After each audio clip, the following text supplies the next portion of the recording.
Hello friends, मैं आदित्य जैन और मैं आपको आज एसएफएम का एक आंसर शीट दिखाऊंगा और उसमें क्या गलती है और किस तरह से आप अपने प्रेजेंटेशन को अच्छा कर सकते हैं। जी हाँ फ्रेंड्स, हमारा टारगेट हमेशा रहता है कि आपको अच्छी लर्निंग दी जाए जिससे आप अच्छा अर्न कर सकें, क्योंकि लर्निंग में ही अर्निंग छिपी हुई है। The more you will learn the more you will earn. Target हमेशा अच्छा रहता है और स्टूडेंट्स ने बहुत अच्छा परफॉर्म भी किया है। 98 मार्क्स, 97 मार्क्स, एसएफएम में काफ़ी अच्छे मार्क्स स्टूडेंट्स ने सिक्योर किए हैं। 97, 97, 96, 95, 94, 93, 92, 91, 90 एंड बहुत सारे मार्क्स हैं। आप लोगों को अलग अलग मीडियम से हमने प्रोवाइड किया है मार्क्स और 100% मार्क्स। सो बहुत सारे स्टूडेंट्स बोलते हैं सर हमें 100% मार्क्स वाला आप आंसर शीट दिखाइए, 90+ वाला आंसर शीट दिखाइए। तो नॉर्मली क्या होता है कि हम लोग क्लासेस में तो ज़रूर दिखाते हैं, अपने जो भी स्टूडेंट्स हैं उनको दिखाते हैं, लेकिन उसमें क्या होता है बच्चे जब मार्कशीट देखते हैं, आंसर शीट देखते हैं तो उनको गलती ज़्यादा नज़र आता है कि यार ये तो गलत था, इसमें इन्होंने इसको मार्क्स कैसे मिल गया, यार हमें तो इतना मार्क्स मिला, इनको इतना मार्क्स क्यों मिल गया। तो फिर वो दिक्कत हो जाती है। तो फिर कहीं ना कहीं जो स्टूडेंट्स हैं वो थोड़े से रेस्ट्रिक्ट फील करते हैं कि नहीं सर ये आप रहने दीजिए। मैंने देखा है काफ़ी स्टूडेंट्स कंपेयर करने लगते हैं, तो इसलिए हम लोग गलतियां बताते हैं ताकि उसको सुधार लीजिए। आपको 100% अपने आप आ जाएगा, आपको कहीं घबराने की ज़रूरत नहीं है, बस आपको गलतियां सुधारनी है। एक आंसर शीट में दिखा रहा हूं जो कि सही नहीं है answer sheet, it means that इस स्टूडेंट्स ने पास नहीं किया है। आपके पास ये आंसर शीट है, आप देखिए। एंड सबसे पहले तो कटिंग जितना कम हो उतना अच्छा, हालांकि कोई जानबूझकर कटिंग नहीं करता है, लेकिन फिर भी अब देखिए इन्होंने क्वेश्चन नंबर, मेरे को तो पहला ही पेज और स्टार्टिंग ही कर रहे हैं, उसी क्वेश्चन नंबर लिखने में ही गलती। अब ये इसको मैं क्या पढ़ूं, डेफिनेटली 4 ही पढ़ना होगा, क्वेश्चन नंबर 4। आपको बार बार कहा है मार्जिन में या तो लिखिए या तो बीच में लिखिए, आप दोनों तरफ लिख रहे हैं, दोनों यूज क्यों कर रहे हैं। प्रेजेंटेशन का कुछ तो आप वैल्यू रखिए। इतनी बार आप लोगों को बताया हुआ है 100% का टारगेट हम लोग कर रहे हैं, आप अगर यहां अच्छा प्रेजेंटेशन नहीं करेंगे तो फिर क्या फायदा। इतना कॉन्सेप्ट, इतना स्टॉक मार्केट, इतना प्रैक्टिकल नॉलेज, 1000 से ज्यादा कॉन्सेप्ट हम लोग क्लास में पढ़ाते हैं, 1000 से ज्यादा कॉन्सेप्ट। एक तो इतना मेहनत जब हम लोग वहां करते हैं, आप आंसर शीट में आके सारी गलतियां कर देते हैं और फिर कैसे, कौन ब्लेम लेगा इसका, गलती का ब्लेम कौन लेगा ये बताइए। क्लास में तो एक एक चीज बताकर आपको भेजते हैं, ठीक है। प्लीज ऐसी गलती मत कीजिए। आप मार्जिन के इधर क्यों लिखते हैं, why you need to write, मुझे ये समझ नहीं आता। मार्जिन का कोई नियम होता है ना, कुछ तो होता होगा नियम। यहां सिर्फ क्वेश्चन नंबर लिखिए, इस पार्ट में सिर्फ आपको क्वेश्चन नंबर लिखना है, या बीच में अच्छे से क्वेश्चन नंबर लिख सकते हैं। चलो ठीक है, ये बात समझ में आ गई। कटिंग जितना कम करो उतना अच्छा, हड़बड़ाओ मत। पहला क्वेश्चन में ही अगर आप ऐसा इंप्रेशन दोगे एग्जामिनर को, तो फिर वो आप एक अपना ह्यूमन नेचर समझिए ना। अगर आपको गलत गलत गलत चीज नजर आ रही है तो फिर वो सही चीज भी आपको गलत ही नजर आएगी। होता है ऐसा, मतलब मैं नहीं कह रहा हूं कि होना चाहिए, बट ऐसा होता है, आपके साथ भी ऐसा होता है, सबके साथ ऐसा होता है, ये ह्यूमन नेचर है। सबसे बेस्ट क्वेश्चन को सबसे पहले कीजिए जिसमें कटिंग एकदम नहीं हो। आपको पूरा पेपर में कुछ नहीं आता तो अलग बात है, इसी पेपर में स्टूडेंट्स के 90, 80, 75, 60, 95 आए हैं, 100 आउट ऑफ 100 आए हैं। तो ये मत बोलिएगा कि कुछ भी नहीं आता है। आपको प्रिपरेशन आपने की है, मेहनत की है, तो जरूर आप अच्छा परफॉर्म करेंगे, मेरा मानना। और 3 घंटे जो पेपर का होता है उसमें आप इस तरह की गलती ना करें। पहला क्वेश्चन अच्छा होना चाहिए, सबसे बेस्ट होना चाहिए। चलिए, तो handwriting is not up to the mark, but ठीक है, हैंड राइटिंग तो इम्प्रूव नहीं हो सकता एकदम से ओवरनाइट में। जो आपने करा है वही हैंड राइटिंग होगा। तो ये तो कुछ गलतियां मैं बताता जा रहा हूँ। कटिंग बहुत ज़्यादा है, कटिंग बहुत ज़्यादा है, ठीक है। आप देखिए यहाँ पे इतना आपने क्या है, 0 मार्क्स इन्होंने दिया है, कुछ भी मतलब इसमें कोई स्टेप मार्किंग भी नहीं देने लायक लग रहा है उनको, तो आप देख सकते हैं, ठीक है। अगेन आप इसके नीचे क्यों लिख रहे हैं, जब ये लाइन दिया हुआ है तो ये वाइट पोर्शन में आप क्यों लिख रहे हैं। नियम बना लीजिए ना, लिखना ही नहीं है। समझ में आ रहा है आपको बात। ठीक है, ये कोई भी गलत, सभी ये कोई ऐसा नहीं कि ये जिसने पेपर दिया उसने गलती की, सब गलती ऐसा करते हैं और फिर मार्क्स नहीं मिलता है। ठीक है, फाइन। अगेन मार्जिन को यूज हो रहा है तो वो मैंने आपको बता ही दिया है।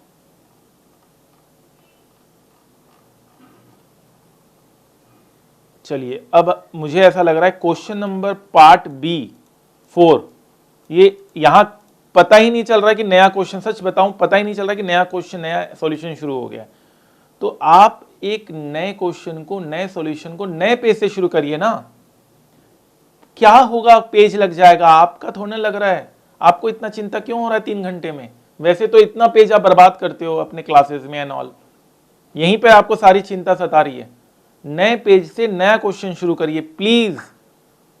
कितनी बार ये सब बातें दोहरानी पड़ेगी?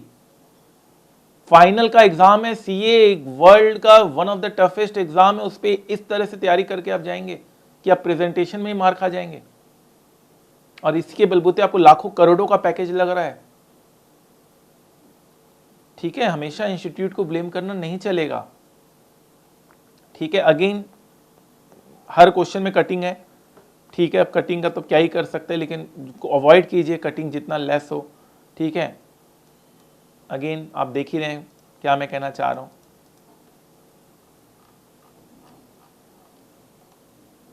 अब मुझे ध्यान, नया क्वेश्चन शुरू कहां से होगा वो भी एकदम नजर लगा के देखना होगा। एक नया क्वेश्चन को हल्के से बॉक्स में दे दीजिए ना, क्वेश्चन नंबर दिस एक बॉक्स में दे दीजिए ताकि एग्जामिनर को एकदम कम तकलीफ हो। जितना एग्जामिनेशन को कम तकलीफ होगा उतना ही आपको कम तकलीफ देगा वो, ये ध्यान रखिएगा। आप उसको जितना तकलीफ देंगे पेपर चेक करने में उतना ही ज्यादा इरिटेट होगा। ये नेचर है, ह्यूमन नेचर है। मैं ये नहीं कह रहा हूं कि ऐसा होना चाहिए, बट ऐसा होता है, ये मैं कह रहा हूं।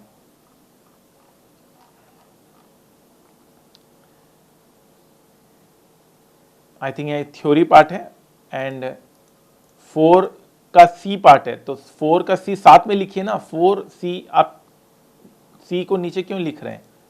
ऐसा लग रहा कि आप पॉइंट वाइज शुरू कर दिए। 4C साथ में लिखिए, बीच में लिखिए। ठीक है,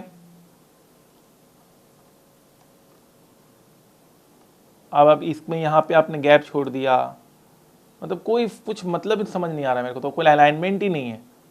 यहां पे आपने गैप छोड़ दिया, ये वाला क्यों छोड़ा आपने गैप? ये सब तो ठीक करिए। मतलब मैं प्रेजेंटेशन की बात कर रहा हूं, मैं ये नहीं बोल रहा हूं क्वेश्चन सही है गलत है, तो चेक करने वाले अपने आप चेक कर रहे हैं उस चीज को। अगेन आपने नया क्वेश्चन नंबर 2 आपने उसी पेज में शुरू कर दिया, दैट इज नॉट करेक्ट। ठीक है, क्वेश्चन 2 पार्ट बी, एक लाइन का गैप तो रखिए, क्वेश्चन लिखने के बाद एक लाइन का गैप तो रखिए ताकि एकदम तुरंत ही सॉल्यूशन आपने शुरू कर दिया। अगेन फिर वही सारी गलती हो रही है, अगेन कटिंग वगैरह सब चीज़ें वही हो रही है। ठीक है, अगेन सारी कटिंग एंड ऑल, पूरी लगता है पूरा हर क्वेश्चन में ही कटिंग है। ठीक है, अगेन मार्जिन से नीचे लिखा जा रहा है।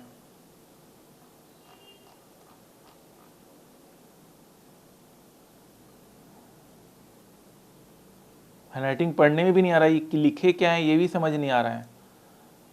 As limited the investor should sell MFR as it is must making project.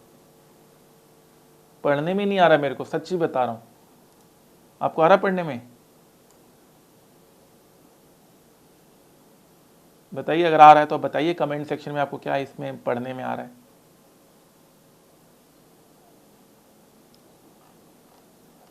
Presentation अच्छा, हैंडराइटिंग खराब हो चलेगा लेकिन प्रेजेंटेशन सही रखना है, एटलीस्ट रीडेबल तो होना चाहिए।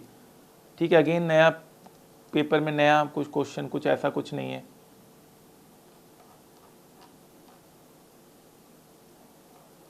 एकदम बीच में, मतलब थोड़ा सा उधर थोड़ा सा इधर, इधर तो इधर लिख लीजिए या तो इधर लिख लीजिए।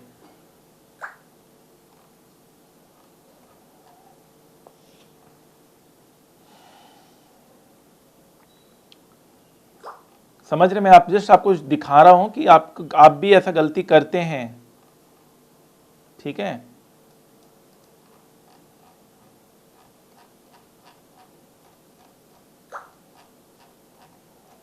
आई डोंट नो ये वाला पेज क्यों छोड़, इतना लाइन क्यों छोड़ा गया। आप फ्रेश पेज में शुरू कर लीजिए, पूरा ही पेज छोड़ दीजिए, पूरा पेज छोड़ सकते हैं, उसमें कोई दिक्कत नहीं है। अगर कुछ रह गया है, अगर आपको लगता है बाद में लिखना है तो।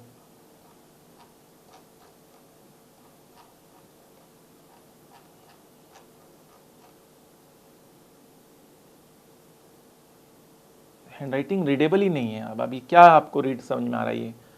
This leads to further risk of non computation of order and losing. सच्ची बता रहा हूँ, रीडेबल ही नहीं है।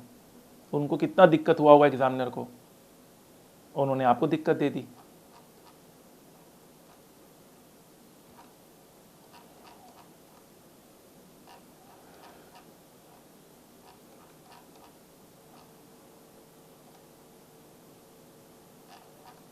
रीडेबल होना चाहिए। तो आप समझ सकते हैं पेपर में क्या कमी है। एटलीस्ट आप कुछ तो सुधारिए कमियों को प्रेजेंट में। ये नहीं कह रहा हूं कि क्वेश्चन में नहीं जा रहा हूं कि सही है गलत है, बट एक रीडेबल होना चाहिए। गलत भी है तो क्या हुआ, एक रीडेबल होना चाहिए। वो चीज़ मैं यहाँ पे हाईलाइट करना चाह रहा हूँ। आई होप आपको पसंद आया होगा। ऐसे मैं आंसर शीट्स और आपको लेकर आऊँगा। आप इस चैनल को सब्सक्राइब कर लीजिए। बहुत इंपॉर्टेंट डिस्कशन होने वाला है for your exams, for your career, for stock market. तो कोई भी आपका जो नॉलेज है वो रह नहीं जाना चाहिए, कोई भी वीडियो मिस नहीं होना चाहिए। आप अप टू डेट रहिए, आपको मोटिवेट रहना है, अच्छा प्रेजेंटेशन कीजिए, अच्छा करिए, आपके साथ अच्छा होगा। ठीक है, आप अच्छा करिए, आप अपने आप में बेस्ट रहिए, फिर आप देखिएगा आप डेफिनेटली पास होंगे और आपको बहुत अच्छे मार्क्स मिलेंगे। रैंक आएगा, ऑल इंडिया रैंक 1 आया मेरे स्टूडेंट्स का कितनी बार। तो ये वो फॉलो कर रहे हैं इंस्ट्रक्शंस, आप फॉलो नहीं कर रहे हैं। बहुत सारे स्टूडेंट्स फॉलो नहीं करते हैं। ठीक है, हमेशा ब्लेम दूसरों को देने से नहीं चलेगा। खुद भी आपको अपने लिए काम करना है। आप अपने लिए पढ़ रहे हैं, अपने लिए डिग्री लेना है, आपको अपने लिए सैलरी लेना है, अपने पेरेंट्स के लिए लेना है। तो आपको अपनी ऊपर जिम्मेदारी लेनी पड़ेगी। Thank you so much friends. Channel को सब्सक्राइब कर लीजिए। मिलते हैं नेक्स्ट वीडियो में। Thank you.